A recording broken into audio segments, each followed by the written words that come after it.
ॐ श्री राघवेन्द्राय नमः।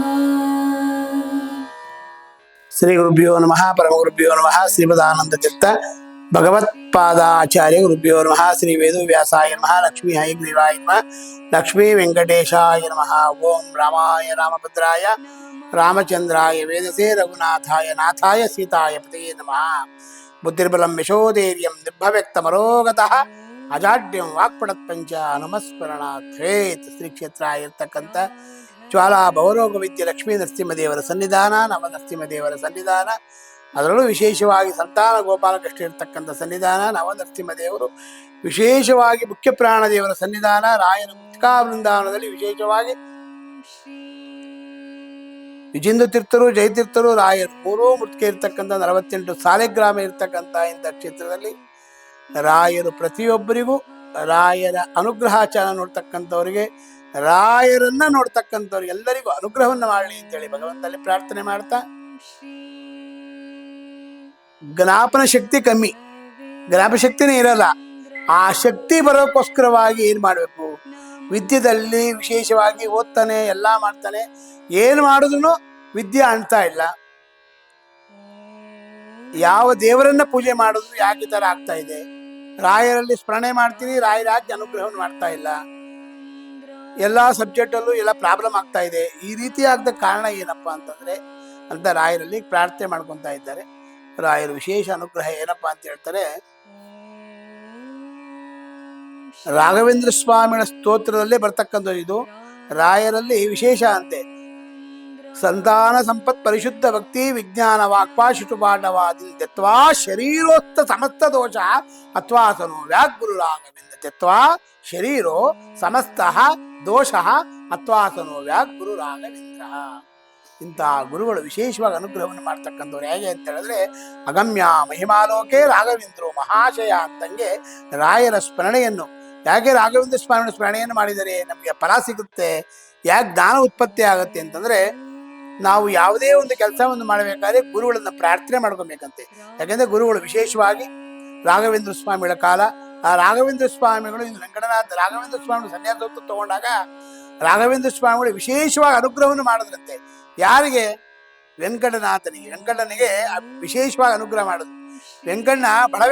ಬಡ ವೆಂಕಣ್ಣಗೆ ರಾಘವೇಂದ್ರ, ಆ ಬಡ ವೆಂಕಣ್ಣನಿಗೆ ಅನುಗ್ರಹ ಹೇಗೆ ಮಾಡೋದು ಅಂತ ಹೇಳಿದ್ರೆ, ಒಂದಾನೊಂದು ದಿನ ಅವನು ವೆಂಕಣ್ಣನ ವಿಶೇಷವಾಗಿ ಬರ್ತಾ ಇದ್ದಾರೆ. ರಾಘವೇಂದ್ರ ಸ್ವಾಮಿಗಳ ವಿಶೇಷವಾಗಿರ್ತಕ್ಕಂಥ ಅವರು ಒಂದು ರಾಜನ ಆಸ್ಥಾನಕ್ಕೆ ಬರ್ತಾ ಇದ್ದಾರೆ. ಅವರು ಆಸ್ಥಾನಕ್ಕೆ ಬರಬೇಕಾದ್ರೆ ಆ ಬ್ರಾಹ್ಮಣ ಅಲ್ಲಿ ನಿಂತಿಯಾನೆ. ಗುರುಗಳೇ ಗುರುಗಳಿಗೆ ನಮಸ್ಕಾರವನ್ನು ಮಾಡ್ತಾ ಇದ್ದಾನೆ. ಪಾದಕ್ಕೆ ನಮಸ್ಕಾರವನ್ನು ಮಾಡಿದ್ದಾನೆ. ಆ ಪಾದಕ್ಕೆ ನಮಸ್ಕಾರವನ್ನು ಮಾಡಿ ರಾಘವೇಂದ್ರ ಸ್ವಾಮಿಗಳು ಅವನಿಗೆ ತಲೆ ಮೇಲೆ ಕೈ ಇಟ್ಟು ವಿಶೇಷವಾಗಿ ತಗೊಂಡ ಮಂತ್ರಾಕ್ಷೆಯನ್ನು ಕೊಟ್ಟಿದ್ದಾರೆ. ಆ ಮಂತ್ರಾಕ್ಷೆ ತೆಗೆದುಕೊಂಡು ಆಗ ಮಡಪಂಚೆ ಇದೆ, ಆ ಮಡಪಂಚೆಯಲ್ಲಿ ಕಟ್ಕೊಂಡಿದ್ದಾನೆ. ಆ ಮಡಪಂಚೆ ಕಟ್ಕೊಂಡು ಪ್ರತಿದಿನ, ಗುರುಗಳೇ ನನಗೆ ಬಹಳ ಬಡತನ ಇದೆ, ನೀವು ಉದ್ಧಾರ ಮಾಡ್ಬೇಕು ನಮ್ಮನ್ನ ಅಂತೇಳಿ ರಾಘವೇಂದ್ರ ಸ್ವಾಮಿಗಳನ್ನ ಆಗ ಕೇಳದ್ನಂತೆ. ಆ ರೀತಿ ಕೇಳಿದಾಗ ಆಗ ಜ್ಞಾನ ಇಲ್ಲ, ಏನೂ ಇಲ್ಲ, ವಿದ್ಯೆ ಇಲ್ಲ, ಏನೂ ಇಲ್ಲ, ನೀನೇನು ಮಾಡ್ಬೇಡಪ್ಪ, ನೀನು ಹಸುವನ್ನು ಮೇಯಿಸ್ತಾ ಇದೆಯಾ. ಈಗ ಆ ಹಸು ಮೇಯಿಸ್ತಾ ಇರೋ ಜಾಗದಲ್ಲಿ ವಾಯುದೇವರ ದೇವಸ್ಥಾನ ಇದೆ, ಮುಖ್ಯ ಪ್ರಾಣ ದೇವರ ದೇವಸ್ಥಾನ ಇದೆ. ಪ್ರತಿದಿನ ಆ ನೀರಿನ ಅಭಿಷೇಕವನ್ನು ಮಾಡು, ಆ ನೀರಿನ ಅಭಿಷೇಕವನ್ನು ಮಾಡಿ ಆ ತೀರ್ಥವನ್ನ ಸ್ವೀಕಾರವನ್ನು ಮಾಡೋದಿನೋ ನಿನಗೆ ಜ್ಞಾನ ಉತ್ಪತ್ತಿ ಆಗತ್ತೆ ಅಂತ ಹೇಳಿದ್ರು. ಅದೇ ರೀತಿಯಾಗಿ ಪ್ರತಿದಿನ ಹೋಗನಂತೆ. ಅವನ ನಿಂತಿದ್ದೇ ಬಟ್ಟೆ ಎರಡು ಮಡಪಂಚೆ ಇತ್ತು, ಇನ್ನೊಂದು ಮಡಪಂಚೆ ಇತ್ತು, ಬೇರೆ ಏನೂ ಇಲ್ಲ ಅವನ ಹತ್ರ. ಆಗ ಅದೇ ರೀತಿಯಾಗಿ ಆ ಮಡಪಂಚೆ ಇಟ್ಕೊಂಡು ಸ್ನಾನವನ್ನು ಮಾಡಿ, ಒದ್ದೆಯಲ್ಲಿ ನೀರು ತರಕ್ಕೂ ಏನೂ ಇಲ್ಲ, ಆ ಮಡಪಂಚೆ ನೆನೆಸ್ಕೊಂಡು ಬಂದು ಆ ದೇವರಿಗೆ ನೀರನ್ನು ಇಡುತ್ತಾ ಇದ್ದಂತೆ, ಆ ಅಭಿಷೇಕವನ್ನು ಮಾಡ್ತಾ ಇದ್ದಂತೆ. ಅದೇ ರೀತಿ ಮಾಡ್ತಾ ಮಾಡ್ತಾ ಮಾಡ್ತಾ ಅವನು ಜ್ಞಾನ ಉತ್ಪತ್ತಿ ಆಯ್ತಂತೆ. ಯಾಕೆಂದ್ರೆ ವಾಯುದೇವರು ಏನಪ್ಪಾ ಅಂತ ಹೇಳಿದ್ರೆ, ಜನ್ಮಾದಿ ವ್ಯಾಪ್ತಿಪಾತಿ ಪ್ರತಿ ಅತಿ ವಿರಹ ಪ್ರಾಪಕಾಣಾಂ ಗುಣಾಣಾಂ ಅಗ್ರಾಣಾಂ ಅತ್ಪಕಾಣಾಂ ಚಿರಮುಚ್ಚಿತ ನಂದ ಸಂದೋಥಾನಾಂ. ಮುಖ್ಯ ಪ್ರಾಣದೇವರು ವಿಶೇಷ ಅನುಗ್ರಹ ಮಾಡ್ತಾರಂತೆ. ಪ್ರಥಮೋ ಹನುಮಂತಾನೋ ದ್ವಿತೀಯೋ ಭೀಮೇವ ಚ ಪೂರ್ಣ ಪ್ರಜ್ಞ ತೃತೀಯಶ್ಚೋ ಭಗವತ್ ಕಾರ್ಯ ಸಾಧಕ. ನಾ ಮಾಡ್ತಕ್ಕಂಥ ಕೆಲಸದಲ್ಲಿ ಕಾರ್ಯವನ್ನು ಸಿದ್ಧಿ ಮಾಡ್ತಕ್ಕಂಥವರೇ ವಾಯುದೇವರು. ಅದಕ್ಕೋಸ್ಕರವಾಗಿ ವಾಯುದೇವರು ಅನುಗ್ರಹವನ್ನು ಮಾಡ್ತಾ ಇದ್ದಾರೆ. ಇನ್ನು ಜ್ಞಾನ ಉತ್ಪತ್ತಿ ಆಗ್ತಾ ಇಲ್ಲ ಅವರಿಗೆ.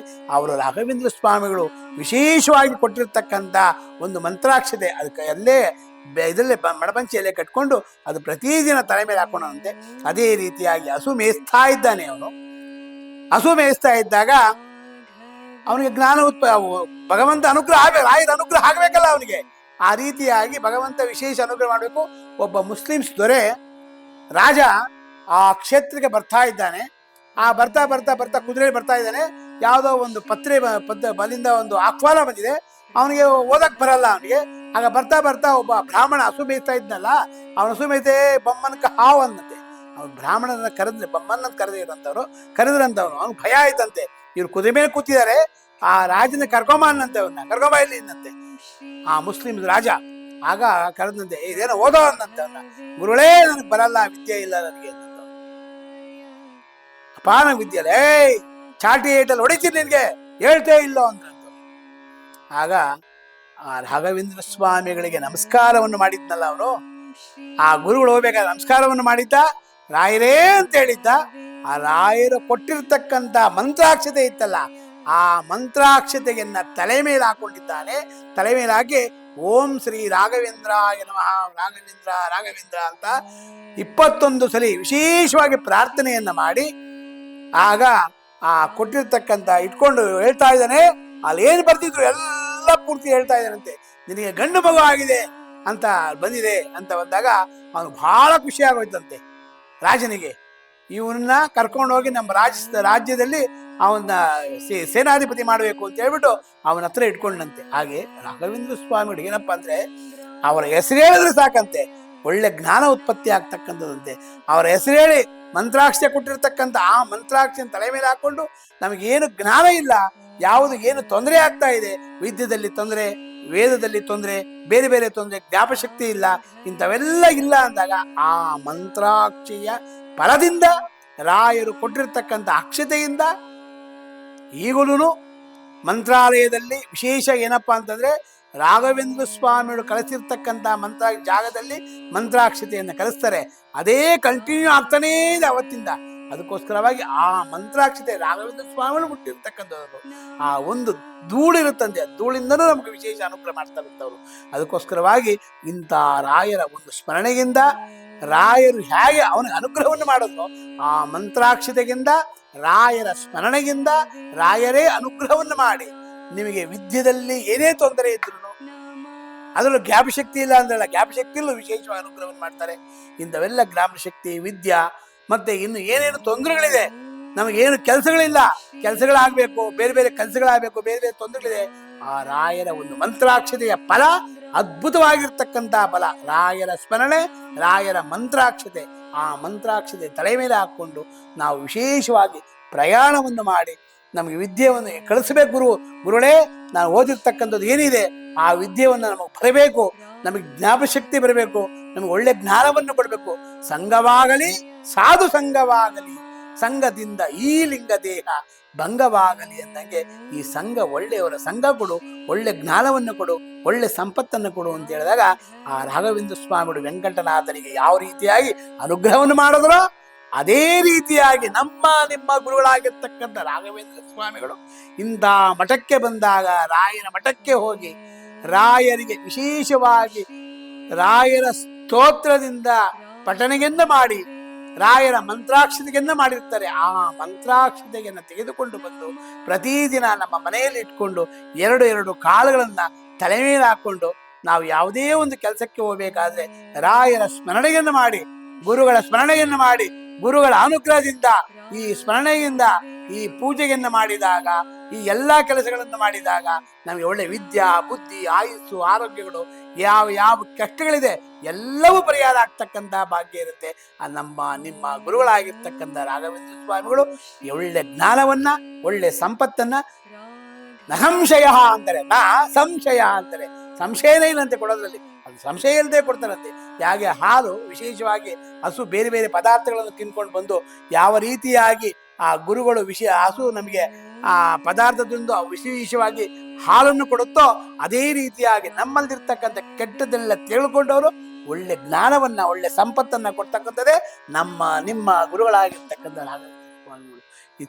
ವಿದ್ಯೆಯಲ್ಲಿ ಏನೇ ಒಂದು ಸಮಸ್ಯೆಗಳಲ್ಲಿ, ಬುದ್ಧಿಯಲ್ಲಿ ಸಮಸ್ಯೆಗಳಲ್ಲಿ, ಇಂತಹ ಸಮಸ್ಯೆಗಳೆಲ್ಲ ಪರಿಹಾರ ಆಗೋದು ಒಂದೇ, ರಾಯರ ಸ್ತೋತ್ರ, ರಾಯರ ಪಠನೆ, ರಾಯರ ಮಂತ್ರಾಕ್ಷತೆ. ರಾಯರು ರಾಯರಿಗೆ ವಿಶೇಷವಾಗಿ ಯಾರು ಪೂಜೆ ಮಾಡ್ತಾರೆ, ಸಾಲಿಗ್ರಾಮವನ್ನು ಮುಟ್ತಾರೆ, ಆ ಪೂಜೆಯಲ್ಲಿ ಹೋದಾಗ ಅವರ ನಿಮ್ಮ ಮೇಲೆ ವಿಶೇಷವಾಗಿ ಕೈಯನ್ನು ಇಟ್ಟರೆ ನಿಮ್ಗೆ ಒಳ್ಳೆ ಜ್ಞಾನ ಉತ್ಪತ್ತಿ ಆಗ್ತಕ್ಕಂಥ ಭಾಗ್ಯ ಇರುತ್ತಂತೆ. ಅದಕ್ಕೋಸ್ಕರವಾಗಿ ಇಂತಹ ಗುರುಗಳಾಗಿರ್ತಕ್ಕಂಥ ರಾಯರ ಸ್ಮರಣೆಯನ್ನು ಯಾರು ಮಾಡ್ತೀರಾ, ರಾಯರೇ ಅಂತೀರಾ, ಅವ್ರಿಗೆಲ್ಲರಿಗೂ ವಿಶೇಷವಾಗಿ ಒಳ್ಳೆ ಜ್ಞಾನ ಬರಲಿ ಅಂತೇಳಿ ಭಗವಂತನಲ್ಲಿ ಪ್ರಾರ್ಥನೆ ಮಾಡ್ತಾ, ಹಂಸನಾಮಕ ಪಕ್ಷಿ ಆಗಿರ್ತಕ್ಕಂಥ ಹಾಲನ್ನು ತಗೊಂಡು ನೀರನ್ನು ಬಿಡುತ್ತೋ ಅದೇ ರೀತಿಯಾಗಿ ನಮ್ಮಲ್ಲಿರ್ತಕ್ಕಂಥ ಒಳ್ಳೆ ಗುಣಗಳನ್ನು ತಗೊಂಡು ಕೆಟ್ಟ ಗುಣಗಳನ್ನು ಬಿಟ್ಟು ನಮ್ಮನ್ನೆಲ್ಲ ಉದ್ಧಾರ ಮಾಡಿ ಅಂತೇಳಿ ಭಗವಂತನಲ್ಲಿ ಪ್ರಾರ್ಥನೆ ಮಾಡ್ತಾ, ಪೂಜ್ಯಾಯ ರಾಘವೇಂದ್ರಾಯ ಸತ್ಯ ಧರ್ಮರತಾಯ ಚ ಭಜತಾಂ ಕಲ್ಪವೃಕ್ಷಾಯ ನಮತಾಂ ಕಾಮಧೇನವೇ ದೂರ್ವಾದಿ ದ್ವಾಂತರವೇ ವೈಷ್ಣವೇಂದ್ರೇ ವರಂದ್ರೇ ಶ್ರೀ ರಾಘವೇಂದ್ರ ಗುರುವೇ ನಮೋ ಅತ್ಯಂತ ದಯಾಳವೇ. ಪುಟ್ಟರಾಯರೇ, ಏನ್ ಮಾಡ್ತಿದ್ದೀರಾ? ಪ್ರತಿದಿನ ನಮ್ಮಪ್ಪ ಅಮ್ಮ ನಿಮ್ಮ ಚಾನೆಲ್ ನ ಎಲ್ಲಾ ವಿಡಿಯೋಗಳನ್ನ ನೋಡುತ್ತಾರೆ, ಆದ್ರೆ ಸಬ್ಸ್ಕ್ರೈಬ್ ಶೇರ್ ಮಾಡೋದು ಮರೆತಿದ್ದಾರೆ. ಅದಕ್ಕೆ ನಾನು ಸಬ್ಸ್ಕ್ರೈಬ್ ಶೇರ್ ಮಾಡ್ತಿದ್ದೆ, ಕಮೆಂಟ್ ಕೂಡ ಮಾಡ್ತಿದ್ದೆ. ಹಾಗಾದ್ರೆ ನೀವು ಕೂಡ ಸಬ್ಸ್ಕ್ರೈಬ್ ಶೇರ್ ಕಮೆಂಟ್ ಮಾಡಿ ಪ್ಲೀಸ್. ಓಂ ಶ್ರೀ ರಾಘವೇಂದ್ರಾಯ